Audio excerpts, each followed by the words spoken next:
This series contains adult language and depictions of graphic violence. Listener discretion is advised.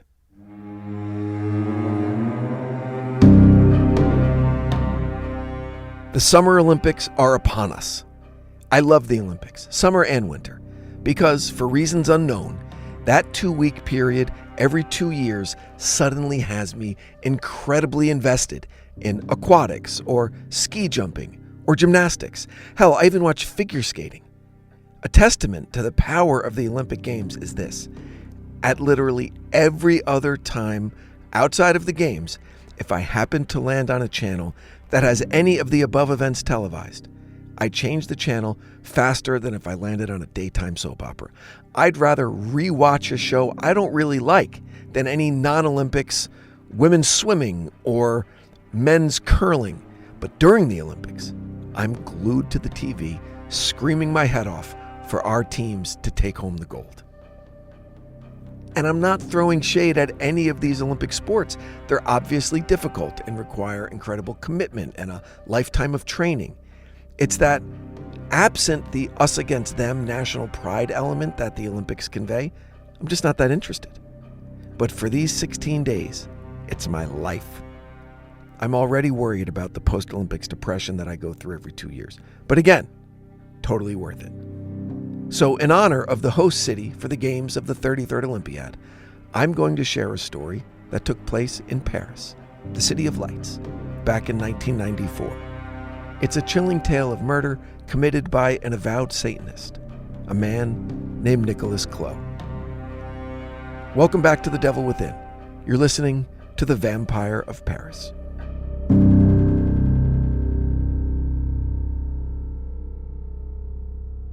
I know.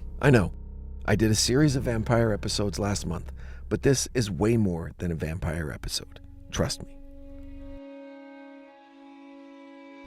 So, the city of Paris unwinds like a Nautilus seashell, famously in the proportions of a Fibonacci sequence. The center of the spiral sits on the right bank of the Seine and contains, among other sites of interest, the Louvre Museum. It then unwinds across the city in a series of neighborhoods called arrondissements.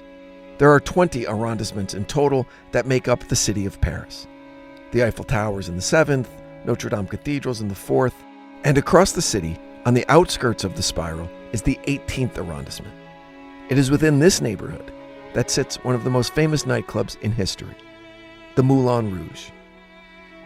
Beginning after the Franco-Prussian War came to an end in 1871, and lasting until the outbreak of the First World War in 1914, was an era in France known as the Belle Époque, or the Beautiful Time. It was a time of peace and prosperity, industrial and artistic growth, and overall cultural magnificence. This was the Paris of Picasso and Hemingway. And right in the middle of all that wonder and freedom and art and money, over in the 18th, two men, Charles Zidler and Joseph Aller, opened the Moulin Rouge. Unfortunately, they didn't quite capture the zeitgeist as they hoped they might, and this was due in large part to the construction of another landmark that you may have heard of that went up at the same time, the Eiffel Tower. But still, the Moulin Rouge captured the cabaret scene in all its glory and led to the invention of the timeless, show-stopping dance called the can-can. Painted an eye-catching bright red, and with the famous windmill on its roof, the club would thrive until 1915 when a fire burned it to the ground. It would be 9 years before the club could be faithfully rebuilt at the same location, and once again opened its doors in 1925. And the club has remained open, through Nazi occupation, through the changing tides of entertainment and dance and music. It's played host to the massively influential Eurovision musical competition and seen the biggest names in show business grace her famous stage. The windmill blades in the building facade received a well-needed facelift just this past year, just in time to serve as a worthy background for the Olympic torch as it passed through the 18th arrondissement. The Moulin Rouge also served as the famous location for the apprehension of one of the most chilling serial killers in French history. In early October 1994, the Parisian Brigade Criminale similar to the U.S. Major K Squad, was very busy investigating a string of 7 murders where all the victims were members of Paris's gay community. Gay men as targets of a murderous psychopath had the Paris cops working overtime to catch the guy and restore calm to the streets. It was during this crime spree, whose perpetrator is still unknown, that a troubled 22-year-old avowed Satanist named Nicolas Claux finally succumbed to a lingering obsession that had haunted him since he was a child. A morbid fascination with death.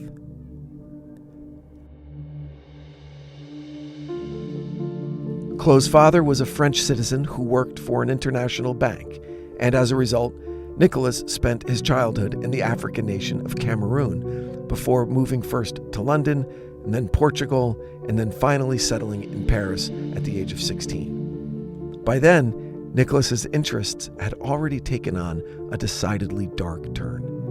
Reading almost exclusively about demons and vampires, werewolves, and the occult, he soon developed a singular obsession with the Sumerian demon Pazuzu. You can imagine young Nicolas's glee when he discovered that Pazuzu was featured in the classic horror film The Exorcist, released the year after he was born. His love of that particular film only made his interest in the occult and Satanism grow stronger. A turning point in the life of Nicolas Claux came with the death of his paternal grandfather. Nicolas was 12, and he and his grandfather had fallen into an argument. Unfortunately for both of them, the grandfather had an undiagnosed cerebral embolism, which led to a massive stroke that killed him during the argument with Nicolas. Needless to say, that's quite a burden for an adolescent boy to manage, and it didn't help matters that his own father blamed him for the death of the patriarch. By the age of 16, Nicolas's mother was out of the picture. His father was resentful of him and busy doing international banking type of stuff. So Nicolas had nothing but time to indulge his darker desires. And those desires were now fully focused on the graveyards of Paris. Within a year, Nicolas knew every graveyard in the city like the back of his hand. Further, his knowledge of these cemeteries extended to which contained the best of his absolute favorite graveyard feature, mausoleums. Père-Lachaise, Montmartre, and Passy contained beautiful marble mausoleums that dated back centuries, and importantly, had ground-level windows that Nicolas could longingly peer through and experience the faintest brush of death. And he found it intoxicating, so much so that before long, he'd figured out a way to get a much closer look into these houses of the dead. Nicolas went about crafting his own set of lock-picking tools, and after lots of trial and error, he became proficient at unlocking the ancient rusty locks of the mausoleums.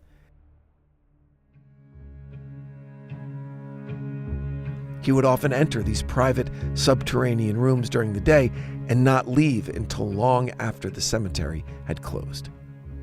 Nicolas was quoted as saying he felt, quote, like a king reigning in hell whenever he was in one of these tombs. As we know, oftentimes the truly deranged behavior of murderers happens in stages, and Nicolas was about to graduate to the next stage in his own personal diabolical journey. He awoke one morning, according to his own testimony, with a burning desire to mutilate a corpse. He picked his favorite mausoleum in his favorite cemetery and planned out his macabre caper. He visited the spot the day before and picked the lock to the subterranean tomb, then propped the door barely open so he would have easy access to it the next day. He arrived at the height of lunch hour in the bustling city of Paris, his rationale being, hey, who would even consider grave robbing in the middle of the damn day? And he was right. No one gave him a second look as he walked through the cemetery. As he approached the mausoleum entrance, he gave a casual look around just in case someone was following him, but the coast was clear. He easily pushed open the gate, like he belonged there. Then he descended the stairs and instantly felt at home, surrounded by the dark, damp stone walls lined with caskets of an ancient Parisian family. But which one would he choose? Along one of the short walls was a stone sarcophagus with what appeared to be a manageable stone lid. Nicholas had brought along a backpack that contained his grave robber's toolkit, and from this he retrieved a small crowbar that allowed him to pry the stone lid up enough to get his hands underneath. After that, he found it surprisingly easy to slide the lid down lengthwise until, under its own weight, it teetered to the floor without breaking. Nicholas looked inside and saw a still brand new coffin of English oak. The lid was in two hinged sections, one for viewing from the chest up and the other for the chest down. These lid sections were closed and secured with screws. After going into his backpack, this time for a screwdriver, Nicholas went about backing out the wood screws, which he accomplished in under 10 minutes. Then the moment of truth. Nicholas opened the lid and was instantly struck with a smell so foul he nearly fainted. Gathering his wits, he chanced a look at the occupant of the coffin, an elderly woman, rotting and glistening in the light of the candles Nicholas brought for the occasion. Black candles, as the Dark Lord commands. The decomposition was in full swing, soupy and warm, mixed with the clinical smell of chemicals designed to thwart the process that Nicholas was now experiencing. The wooziness gave way to euphoria as the screwdriver in his hand went from a useful tool to a brutal weapon as he began stabbing the decaying corpse, more than 50 times in the head, face, and chest until Nicholas's arms were covered in the slimy residue of human decomposition. He continued stabbing until he passed out from his violent, gluttonous frenzy. When he awoke, he realized one thing. He needed more of this.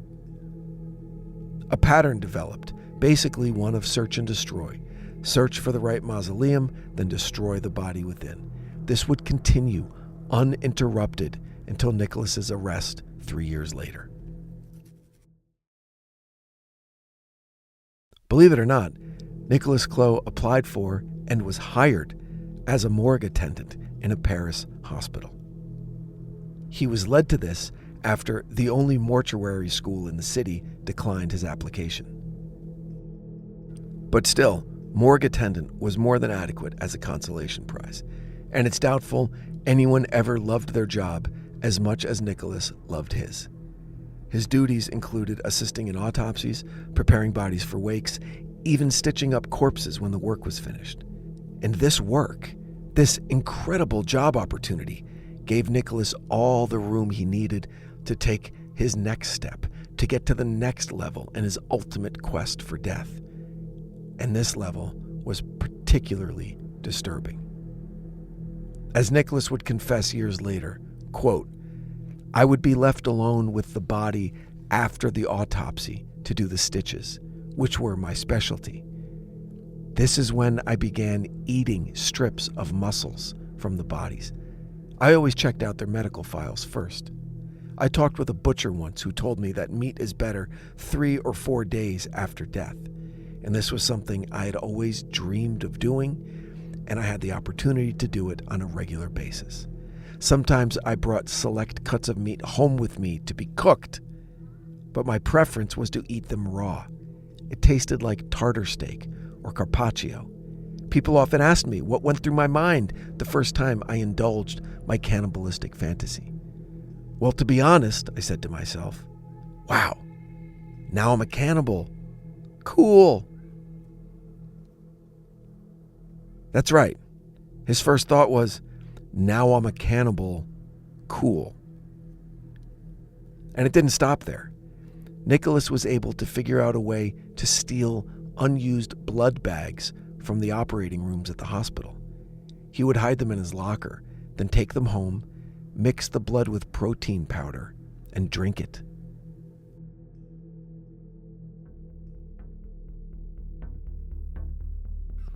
The morning of October 4th broke calm and cool over the City of Lights. Nicolas Claux was ready for the final level in his years-long journey. He was 22 years old, a veteran grave robber, serial cannibal, and technically a vampire, a distinction which he loved. but he knew the final frontier was awaiting him. He felt the need to murder. He needed to feel the power that he knew must be wonderful. He needed to introduce death to another human being. He needed to be responsible for another's ticket to oblivion. He needed to watch as the life drained from a person with the full knowledge that he was responsible for it. And literally, anyone would do. He spent the next morning trying to figure out how to choose his victim, and he didn't care who it was. No preference for race, gender, age. He didn't care. What would be the easiest and what would be the safest? This was 1994, remember. The internet wasn't even in its infancy yet. It was still considered a newborn. But guess what you could do on this barely functioning, glitch-ridden, totally unsecured, original version of the World Wide Web before the invention of the World Wide Web? You could find an anonymous sex partner. Yay, internet. Yay, humanity. In Europe at the time was a service called Minitel.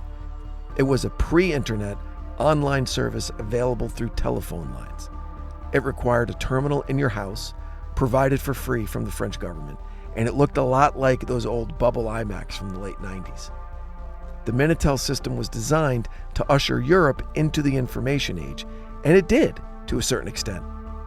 But it also got a lot of people anonymous sex partners. So Nicolas fired up his Minitel terminal, and within a few minutes, he had a bite. A guy across town invited him over for sex. Easy peasy, thought Nicolas. So less than an hour later, Nicolas arrived at the apartment of one Terry Bissonnier. Nicolas brought with him a .22 caliber handgun. Terry opened the door and invited Nicolas inside.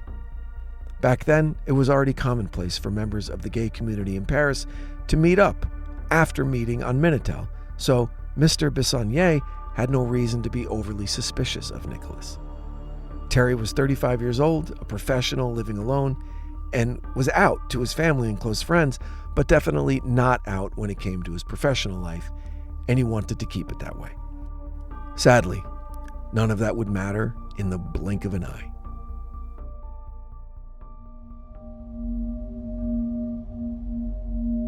As soon as the door was closed and Terry turned his back on Nicolas, Nicolas pulled out his gun, got Terry's attention so he would turn around, and shot him in the right eye.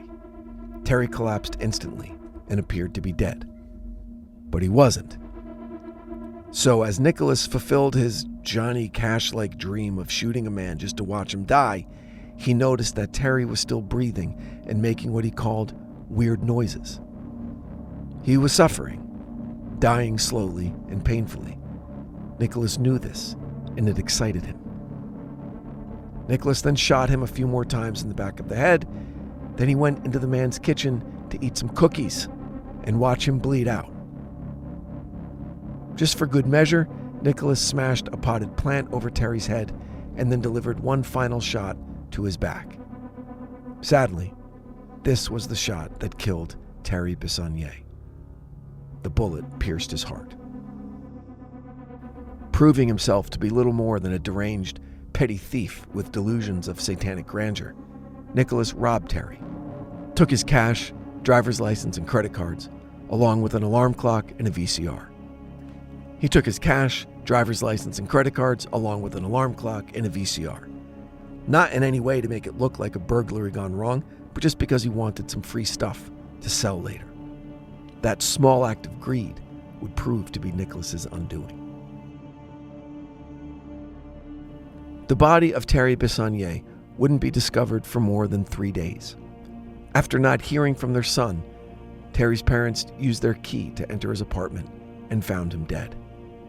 Sadly, despite there being a perceived sense of safety using Minitel to meet up with a stranger, the police knew otherwise. Of the dozens of murders of gay men each year in Paris, a large percentage of those crimes began with two men messaging on Minitel. It would be more than a month later when Nicolas Claux decided he wanted a new VCR and that Terry should pay for it. He attempted to buy one using one of Terry's stolen credit cards. When the cashier asked for ID, Nicolas handed over Terry's stolen driver's license, doctored to show his picture instead of Terry's. Now, Nicolas was no forger, and the ruse was immediately discovered. The cashier called the police, and Nicolas fled the scene. But now the search was on. He had left the forged license with the cashier, so the police knew what he looked like and distributed the picture citywide. On November 15, 1994, at the world-famous Moulin Rouge nightclub, Nicolas Claux was recognized by a female patron. This woman called the police, and Nicolas was taken into custody without incident. Due to the fact that Nicolas was in possession of Terry Bissonnier's credit cards and driver's license, a warrant was issued to search his residence. What the police found would send shockwaves through the city.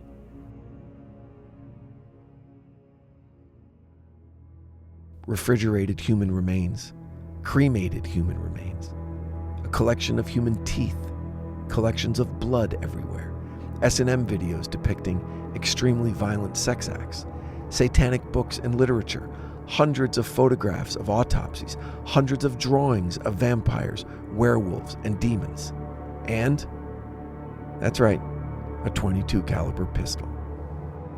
It wasn't long before the ballistics lab confirmed it to be the murder weapon, and when he learned of the evidence against him, Nicolas confessed to the premeditated murder of Terry Bissonnier, along with a chilling account of why he had such a large amount of human remains in his residence. He confessed to grave robbing, cannibalism, and satanic worship. Law enforcement wasn't quite sure how to handle all of this new information, so they opened a broader investigation into Nicolas Claux. For the next 2 years, Claux was held in a psychiatric prison and evaluated by a team of doctors. It was determined that he had a borderline psychotic personality disorder and also suffered from necrophilia and sexual sadism. But they could detect no disorders that would render him incapable of controlling his actions or from knowing the difference between right and wrong.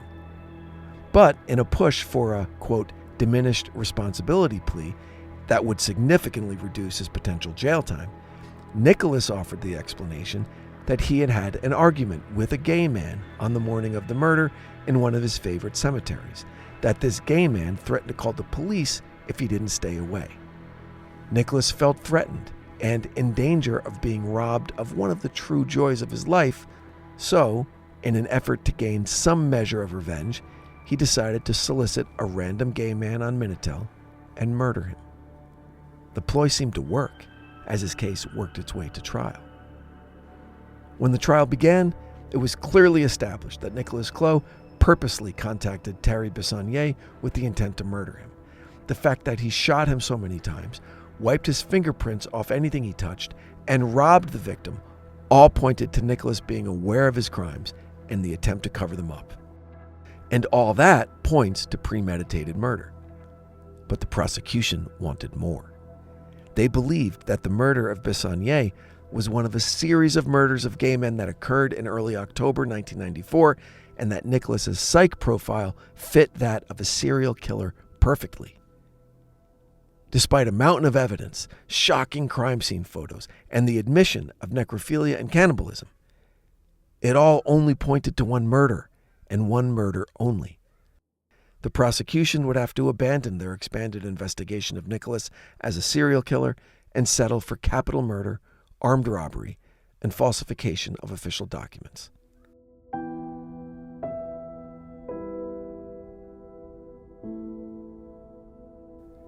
The jury deliberated for 3 hours and came back with unanimous verdicts of guilty on all counts. But here's the thing. Nicolas Claux was only sentenced to 12 years in prison. Why? Really, who knows? Ask France. While in prison, Nicolas studied computer programming and took several art classes. He discovered a natural ability for painting and documentary filmmaking, which makes prisons in France sound like community college. But whatever works, I guess. Nicolas served just over 7 years of his sentence and has apparently denounced Satanism and has a robust presence on social media promoting his artwork, which includes portraits of serial killers and blood-infused paintings. Seriously. I'd recommend checking his stuff out, but I just can't bring myself to support a guy like this. But your choice, dear listeners. Until next time, please enjoy the Olympics, and I'll be continuing my Francophile inclinations for the duration of the games. Thanks for listening. Please make sure you're following The Devil Within wherever you get your podcasts so you never miss an episode. You could also check out our socials at The Devil Within Pod on Instagram, YouTube, and Facebook. Until next time, stay safe out there. The Devil Within is a Cloud 10 Media production, recorded live at Bel Air Studios in Los Angeles, California. Written and produced by Brandon Morgan. Executive produced by Sim Sarna. Our post-production supervisor is Bruce Whitkin, who also provided original music for this episode. For The Devil Within, I'm your host, Brandon Morgan.